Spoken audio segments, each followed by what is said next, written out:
Ibu bapak dan saudara yang terkasih di dalam Tuhan Yesus Kristus, hari ini kita akan memasuki persekutuan doa masa Pentakosta hari yang kelima.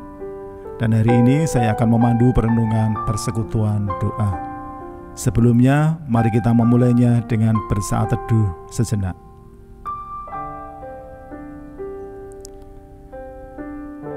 Mari kita mulai persekutuan doa hari ini dengan berdoa saya hantarkan. Allah Bapa di surga, Bapa yang boleh kami kenal di dalam nama Tuhan kami Yesus Kristus, kami mengucap syukur Tuhan atas pimpinan-Mu dan berkat-Mu, hingga kami boleh mengikuti dan menikmati persekutuan doa Pentakosta hari yang kelima ini. Mari Tuhan, buka mata hati dan buka pikiran kami. Kiranya Roh Kudus-Mu memimpin dan menyertai kami, sehingga kami boleh mengerti kehendak-Mu dan rencana-Mu. Kami serahkan segenap tubuh, jiwa, dan roh kami di dalam kuat kuasa-Mu. Mari Tuhan, berfirman-Lah, kami siap mendengarkan. Di dalam nama Tuhan Yesus Kristus, kami berdoa dan mengucap syukur. Amin. Bacaan Alkitab hari ini diambilkan dari Titus 1 ayat 1 sampai dengan 9.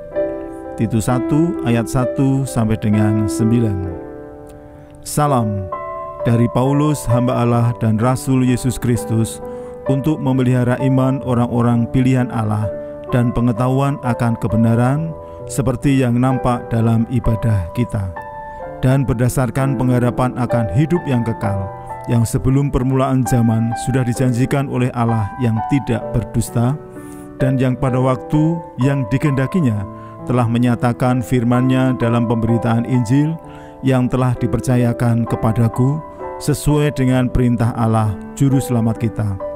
Kepada Titus, anakku yang sah menurut iman kita bersama, kasih karunia dan damai sejahtera dari Allah Bapa dan Kristus Yesus Juru Selamat kita menyertai engkau. Tugas Titus di Kreta, syarat-syarat bagi penatua penilik jemaat.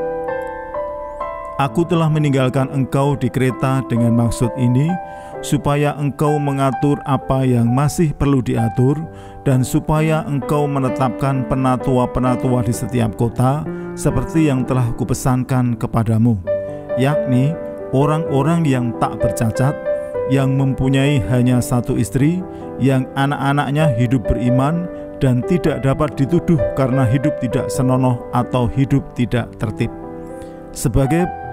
Sebab sebagai pengatur rumah Allah, seorang penilik jemaat harus tidak bercacat, tidak angkuh, bukan pemberang, bukan peminum, bukan pemarah, tidak serakah, melainkan suka memberi tumpangan, suka akan yang baik, bijaksana, adil, saleh, dapat menguasai diri, dan berpegang kepada perkataan yang benar, yang sesuai dengan ajaran yang sehat, supaya ia sanggup menasihati orang berdasarkan ajaran itu dan sanggup meyakinkan penentang-penentangnya. Demikianlah firman Tuhan. Berbahagialah mereka yang mendengar firman Allah dan yang memeliharanya dalam hidupnya hari lepas hari. Haleluya, amin. Ibu bapak dan saudara yang terkasih di dalam Tuhan Yesus Kristus, tema renungan hari ini adalah perwujudan teladan kesalehan. Saleh, menurut Kamus Besar Bahasa Indonesia KBBI, memberikan dua pengertian untuk kata saleh. Pertama, saleh adalah taat dan sungguh-sungguh menjalankan ibadah. Kedua, saleh adalah suci dan beriman. Ada orang yang beranggapan kesalehan hanya merupakan sebuah fantasi atau sebuah khayalan yang tingkat tinggi. Kesalehan digambarkan sebagai keadaan yang ideal, namun dijalani dalam sikap normatif atau sesuai dengan norma-norma yang berlaku, dan paling terlihat melalui ritus atau ritual keagamaan. Dalam arti, kesalehan hanya berlaku untuk hal-hal yang berbau agama. Sebab dalam keseharian, ternyata banyak orang yang mengaku saleh, tetapi tidak berani bertindak secara lugas atau nyata, bahkan untuk hal kecil sekalipun. Saleh dari tampak luarnya saja. tak jarang kita menjumpai orang yang nampaknya saleh, ternyata terlibat di dalam kejahatan yang merugikan hidup orang banyak. Korupsi misalnya. Berapa banyak orang yang korupsi justru terlihat dan dipandang saleh, pakai rompi oranye, tetapi masih senyum-senyum sambil melambaikan tangannya. Ibu, bapak, dan saudara yang dikasihi Tuhan, bacaan perikop hari ini dibuka dengan perkenalan sang penulis, yaitu Paulus. Paulus memperlihatkan dirinya sebagai hamba Allah dan sekaligus pejuang kebenaran Kristus.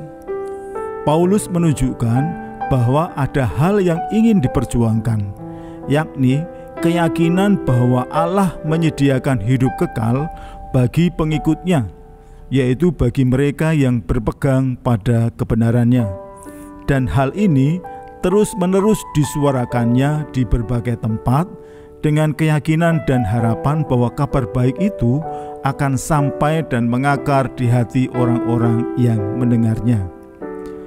Perjuangan Paulus tidak hanya berwujud keyakinan semata, tetapi Paulus dengan gigih dan pertimbangan yang matang, Paulus merancang strategi demi mewujudkan kerinduannya ini. Untuk itu, di setiap kota-kota di mana Paulus berpelayanan, ia mengkader para pelayan, seperti Titus dan penatua lain, agar bisa menjadi penyambung lidahnya di dalam memberitakan kebenaran Tuhan. Bukan hanya mengajar, mereka juga dilatih agar bisa menjadi teladan iman bagi umat yang mendengarkan pemberitaan kebenaran Kristus. Ibu, bapak, dan saudara yang dikasihi Tuhan, tentu kita mengimani bahwa penatapan mereka, para penatua tersebut, menjadi kader didasarkan semangat Roh Kudus yang menyertai dan menuntun umatnya dalam melakukan firman Tuhan. Kehadiran Roh itu jugalah yang mengawali proses pemilihan calon penatua yang kelak memperjuangkan upaya penyebaran firman Tuhan yang nyata dan bukan sebatas disampaikan di dalam mimbar gereja. Para penatua yang juga berperan sebagai pemimpin umat itu bukan hanya bicara dan berteriak di dalam gereja, melainkan juga dituntut memperlihatkan bukti hidup berupa keteladanan yang dilandasi keberanian bertindak, mulai dari hal-hal yang kecil di dalam hidup keseharian mereka. Teladan yang perlu dinyatakan dalam kehidupan para pelayan memang nampaknya kecil, mungkin antara lain tidak angkuh, bukan pemberang, bukan peminum, bukan pemarah, tidak serakah, melainkan suka memberi tumpangan, suka akan yang baik, bijaksana, adil, saleh, dapat menguasai diri. Namun hal itulah yang diperlukan untuk menjadi pelayan Tuhan yang baik. Kita juga bisa menambahkan keteladanan yang relevan dengan keadaan kita saat ini, teladan yang baik bagi umat. Ibu, bapak, dan saudara yang dikasihi Tuhan, barangkali kita berpikir atau mengatakan bahwa semua contoh atau keteladanan itu harus dilakukan oleh para pemimpin umat, pendeta, penatua, atau para majelis. Dengan kata lain, yang menjadi teladan atau teladan baik itu hanya untuk pendeta atau para majelis dan bukan untuk jemaat atau umat. Apakah demikian? Kita perlu ingat bahwa kita ada karena kasih Tuhan. Kita hidup dan masih bernafas saat ini juga karena kasih Tuhan. Dan kasih Tuhan yang kita terima harusnya tidak hanya untuk diri kita sendiri. Kasih Tuhan yang kita terima harus dibagikan ke orang lain, dibagikan ke sesama umat. Dengan kata lain, kita adalah pelayan-pelayan Tuhan yang membagikan kasih Tuhan ke orang-orang di sekitar kita, orang-orang yang membutuhkan, orang-orang sesama kita. Kita semua adalah pelayan Tuhan yang Tuhan tempatkan di berbagai bidang kehidupan. Ada yang di pemerintahan, ada yang di pasar, di sekolah, di kampus, juga pelayan Tuhan di tengah-tengah keluarga kita masing-masing. Dimanapun kita berada, dimanapun kita ditempatkan, disitulah ladang pelayanan kita. Dan sebagai pelayan Tuhan, Kita perlu banyak belajar dari contoh-contoh keteladanan yang disampaikan oleh firman Tuhan. Dan contoh-contoh keteladanan itu harus menjadi cermin bagi kita untuk memperbaiki diri. Lalu bagaimana dengan hidup kita? Mari kita coba merenungkan hidup kita masing-masing. Apakah kita sudah menjadi contoh yang baik di dalam keseharian? Sudahkah kita menjadi teladan yang baik bagi orang-orang di sekitar kita? Kiranya Tuhan yang menguatkan dan memampukan kita. Amin. Saat teduh. Ibu, bapak, dan saudara yang dikasihi Tuhan, mari kita berdoa doa penutup. Bapa di surga, sebagai manusia kami menyadari akan kelemahan kami. Kami menyadari akan ketidakberdayaan kami. Ampuni kami ketika seringkali kami memakai kelemahan dan ketidakberdayaan kami ini menjadi alasan melakukan hal-hal yang tidak berkenan di hadapan Engkau. Sebagai umat-Mu, sertai kami dan ajar kami untuk menjadi pelayan-pelayan-Mu yang berkenan di hadapan-Mu. Menjadi teladan yang baik bagi orang-orang di sekeliling kami. Teladan di dalam perkataan kami, teladan di dalam tingkah laku kami, teladan di dalam kasih, teladan di dalam kesetiaan dan kesucian hidup kami. Roh Kudus-Mu yang menyertai dan menguatkan kami. Terima kasih Tuhan atas renungan hari ini. Kami serahkan persekutuan doa hari-hari selanjutnya di dalam kasih dan kuasa Engkau. Di dalam nama Tuhan Yesus Kristus, kami berdoa dan mengucap syukur. Amin.